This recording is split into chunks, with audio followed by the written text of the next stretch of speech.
along the way. Well, you can make choices at every point along the way. What we try to do is opposed to having, if you're telling a story from beginning to end with a middle, you have to obviously do that. Right. But at each of our choice points or each dramatic point, we let the player choose which direction it goes. So those points all have to be dramatic no matter which direction you choose to go. Okay. And how do the choices affect like the progression of the game? Meaning, like, do people regard you differently and so on and so forth? Yeah, we have a reputation system, but there's also there's a lot of bigger choices as well. You start the game, you were on a colony ship frozen in suspended animation, but your ship got thrown off course. You arrived 70 years late to the colony. A mad scientist wakes you up and says he needs your help to unfreeze the rest of the colonists. Okay. And you can side with him and help him in his quest, or you can turn on him the first chance you get and side with the board, which is the corporate entity that runs the colony. So micro and macro choices all across the board. There's a really interesting dichotomy there, be the hero or be the villain. And there's a lot of this idea of like the corporations are really at the core of this. Are you going to kind of side with them, I guess, or work against them? And that sounds very much like something that has something of a message. Is there a message to this game or a question that it asks you? We try not to be really heavy-handed about it. Good. Thank you. We're really all about humor and entertaining or entertainment. Games are supposed to be fun, but at the same time, we really like to mix that silly humor with some darker edge to it. We're not trying to make a really topical political statement or anything, but there is some underpinnings to how corporations treat people and things like that. It actually, this game also has a very rich heritage in terms of development, and there is some similarities I would see when you're talking about humor with a dark side to Fallout. Yeah. If somebody is a fan of Fallout, what would you tell them about this game?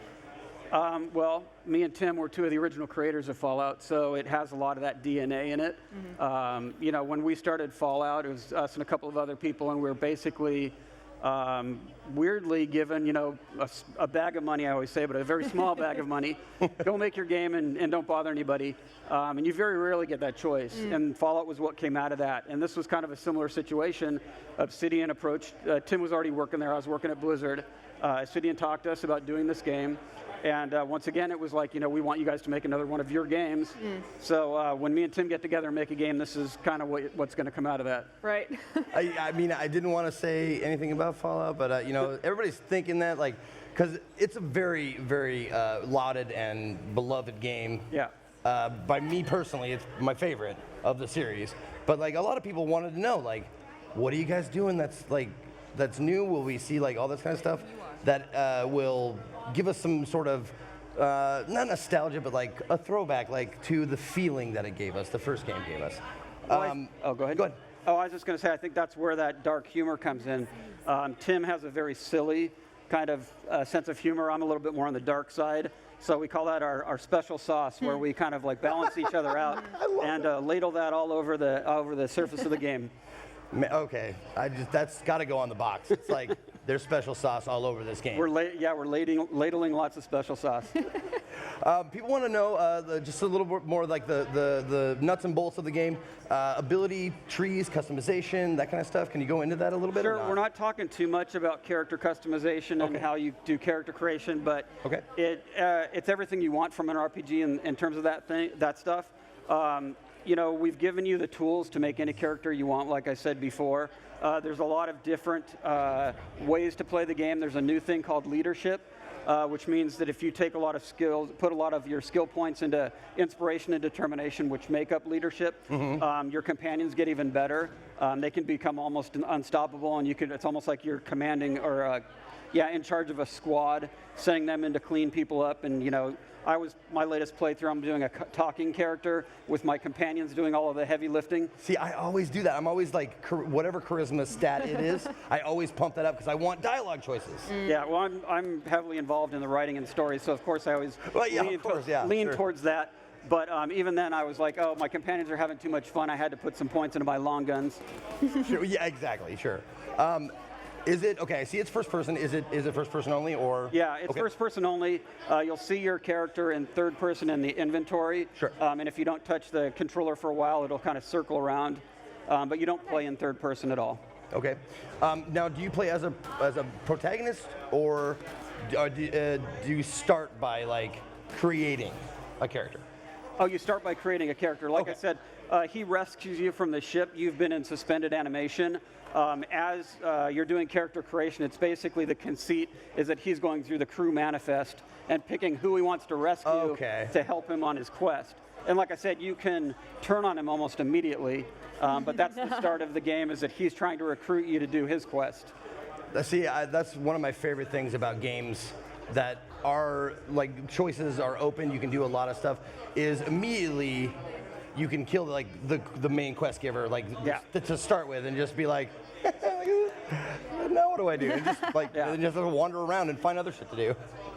Is that the replay loop? Like, go through it good, go through it medium, go through it evil, like that kind of There stuff? is that. There's the combination of play styles, you know, what kind of build you make, as well as, Sure.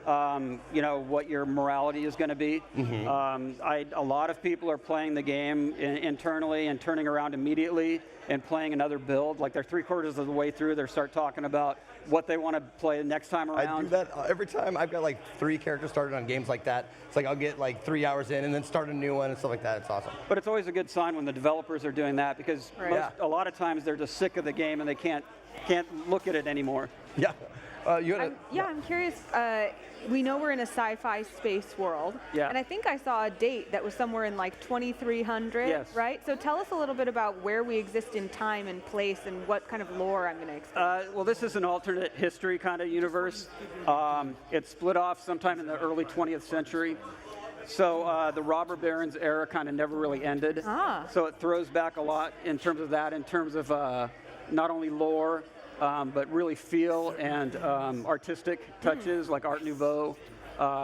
You know, just really kind of evoking that, you know, the corporations kind of really gained control. Oh, cool. Okay, so alternate history future. Yes, exactly. Cool. Very neat. as far as like the actual like content, the meat of the game goes, is there like, can you just mainline like the main story quest? Are there tons of like little side things you can do, like all that kind of stuff? Can you go into that a little bit? Yeah, if you want, you could just play the main story all the way through and be done with it. But of course, there's a lot of side content. There's a lot of little, things to discover. I think that's one of my favorite things about a game like this, is really discovering the history of the world, the little things in the nooks and crannies that give you more information about what's going on, comparing stories different NPCs are telling you, and kind of coming to your own conclusion about what's actually going on or what actually happened in the past. We try to be very open in terms of what we're saying definitively inside the game itself. Okay. A lot of stuff is left open for you to decide kind of who's telling the truth and what really...